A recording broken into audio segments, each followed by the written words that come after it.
IndiGo airlines ఆగిపోతే ఇప్పుడు India ఆగిపోవాల్సిందేనా?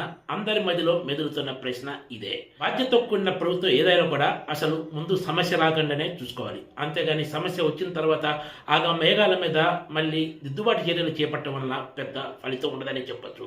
దేశంలోని విమానాశ్రయాల్లో గత 3 రోజులుగా చోటు చేసుకుంటున్న పరిస్థితులు చూసి ప్రయాణికులు, దేశ ప్రజలు అవాక్కవుతున్నారనే చెప్పొచ్చు.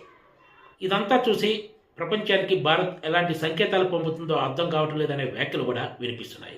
విమానాలకు సాంకేతిక సమస్యలు రావడం, అప్పుడప్పుడు విమాన సర్వీసులు రద్దు కావటం అన్నది సహజమే. కానీ ఏకంగా వందల సంఖ్యలో విమానాలు వరుసగా కొన్ని రోజులు రద్దు కావటము, లక్షల మంది ప్రయాణికులు విమానాశ్రయాల్లో విమానాల కోసం పడిగాపులు పట్టడం అనేది దేశ చరిత్రలో ఇప్పటి వరకు ఎప్పుడూ జరగలేదనే చెప్పొచ్చు. తాజాగా చోటు చేసుకున్న సంక్షోభం దేశంలోనే అతిపెద్ద విమానయాన రంగ సంక్షోభంగా చెప్పాలి. కారణాలు ఏమైనా కానీ ఇండిగో ఎయిర్లైన్స్లో చోటు చేసుకున్న సంక్షోభం ఇప్పుడు కొత్త చర్చకు తెరలేపిందని చెప్పొచ్చు. దేశ విమానయాన రంగం పూర్తిగా కేవలం 2 ఎయిర్లైన్స్ పైనే ఆధారపడి ఉంది. అందులో ఒకటి ఇండిగో ఎయిర్లైన్స్ అయితే రెండోది ఎయిర్ ఇండియా. ఈ 2 సంస్థల మార్కెట్ వాటానే దగ్గర 86% వరకు ఉన్నట్లు గణాంకాలు చెప్తున్నాయి. మరికొన్ని ఎయిర్లైన్స్ అంటే స్పైస్ జెట్, ఆకాశ ఎయిర్లైన్స్ వంటివి ఉన్నా కూడా వీటి విమానాల సంఖ్య, సర్వీసుల సంఖ్య చాలా పరిమితమే అని చెప్పాలి. ఇండిగోకు చెందిన ఎయిర్లైన్స్ ఆగిపోతే దేశంలో ఇంచుమించు విమాన రంగం ఆగిపోయినంత పరిస్థితి కనిపిస్తుందనే చెప్పొచ్చు. ఎందుకంటే దేశంలో ఏ ఎయిర్పోర్ట్లో చూసినా కూడా పెద్ద ఎత్తున ప్రయాణికులు పడిగాపులు కాస్తున్నారు. ఏకంగా విమానాశ్రయాల్లోని ఫ్లోర్లపై పడుకోవాల్సిన పరిస్థితి. అంతేకాదు గంటల తరబడి తమ సర్వీసుల కోసం వేచి చూడాల్సి వస్తుంది. కేంద్ర ప్రభుత్వము, పౌర విమానయాన శాఖ తాజా పరిస్థితులపై సీరియస్గా దృష్టి పెట్టాల్సిన అవసరం ఎంతైనా ఉందని అధికార వర్గాలు వ్యాఖ్యానిస్తున్నాయి.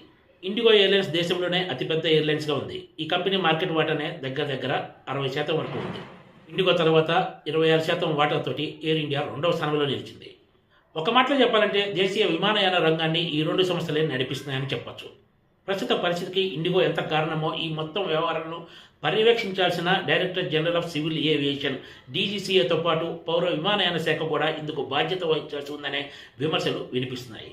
ప్రస్తుతం ఇండిగో ఎయిర్లైన్స్ సంక్షోభానికి దేశ విమానయాన రంగంలో నెలకొన్న సమస్యకు ప్రధాన కారణాల్లో ఒకటి flight duty time limitations FDTL. November 1 నుంచి ఈ విధానాన్ని ఖచ్చితంగా అమలు చేయాలని డీజీసీఏ ఆదేశాలు జారీ చేస్తుంది. FDTL అంటే పైలట్స్ కేటాయించే రెస్ట్ సమయము, సెలవులు తదితర అంశాలు ఇందులో ఉంటాయి. 2025 నవంబర్ నుంచి ఈ నిబంధన ఖచ్చితంగా అమలు చేయాలని చెప్పిన డీజీసీఐ దీనికంటే ముందు దేశంలోని ప్రముఖ ఎయిర్లైన్స్ అయిన ఇండిగో, ఇండియన్ ఎయిర్లైన్స్లు దీనికి ఎంత మేరకు సంసిద్ధంగా ఉన్నాయనే విషయంపై సమీక్ష చేసిన దాఖలాలు లేవు. ఇంతటి కీలక నిర్ణయం తీసుకున్నప్పుడు దీనికి ఎయిర్లైన్స్ సిద్ధంగా ఉన్నాయా లేవా, ఒకవేళ లేకపోతే ప్రత్యామ్నాయ మార్గాలు ఏంటి, ఒక రోడ్ మ్యాప్ను కూడా సిద్ధం చేసుకోవాల్సి ఉంది. ఏమీ లేకుండా డీజీసీఐ ఆదేశాలు జారీ చేసి వదిలేసింది. దేశంలోనే అతిపెద్ద ఎయిర్లైన్స్గా ఉన్న ఇండిగో ఈ పరిస్థితిని అందుకునేందుకు నానా తంటాలు పట్టడంతో ఏకంగా రోజుకు వందల సంఖ్యలో ఫ్లైట్స్ రద్దై ప్రయాణికులు తీవ్ర ఇబ్బందులు ఎదుర్కోవాల్సిన పరిస్థితి తలెత్తింది. గత కొన్ని రోజులుగా దేశవ్యాప్తంగా విమానాశ్రయాల్లో ప్రయాణికులు గగ్గోలు పెడుతుంటే తాపీగా ఇప్పుడు డీజీసీఐ ఇండిగోకు FDTL విషయంలో ఇచ్చిన ఆదేశాలలో కొన్ని మార్పులకు అనుమతించింది. అంటే దీని అమలు విషయంలో కొన్ని మినహాయింపులు కల్పించినట్లు లెక్క. అసలు ముందే పౌర విమానయాన శాఖ ఇంతటి కీలక ఆదేశాల విషయంలో ఎయిర్లైన్స్ ఎంత మేరకు సిద్ధం అయ్యాయనే విషయాన్ని పరిశీలించకుండా పౌర విమానయాన శాఖ నిర్లక్ష్యంగా వ్యవహరించిందనే విమర్శలు కూడా వినిపిస్తున్నాయి. తీరా ఇప్పుడు సమస్య తీవ్ర రూపం దాల్చిన తర్వాత ఇండిగో సంక్షోభంపై ఉన్నత స్థాయి విచారణకు ఆదేశించినట్లు కేంద్రం చెబుతోంది. ఇందుకు బాధ్యులైన వారిపై కఠిన చర్యలు తీసుకుంటామని చెబుతుంది. బాధ్యత గల ప్రభుత్వం ఏదైనా అసలు ముందు సమస్య రాకుండానే చూడాలి. తప్పనిసరి పరిస్థితి ఏదైనా సమస్య వస్తే అప్పుడు దీని వెనక ఎవరున్నారనే అంశంపై ఫోకస్ పెట్టాలి.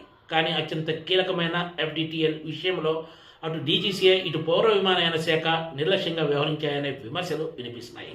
దేశంలో విమాన ప్రయాణికులు ఎదుర్కొంటున్న ఇక్కట్లు ఎప్పటికీ తీరతాయో వేచి చూడాల్సిందే. మరి డీజీసీఐ ఇచ్చిన మినహాయింపుతోటి తిరిగి ఇండిగో ఎయిర్లైన్స్ సర్వీసులు గాడిన పడతాయో లేదో రాబోయే రోజుల్లో కానీ తేలదు. Please subscribe TGTV.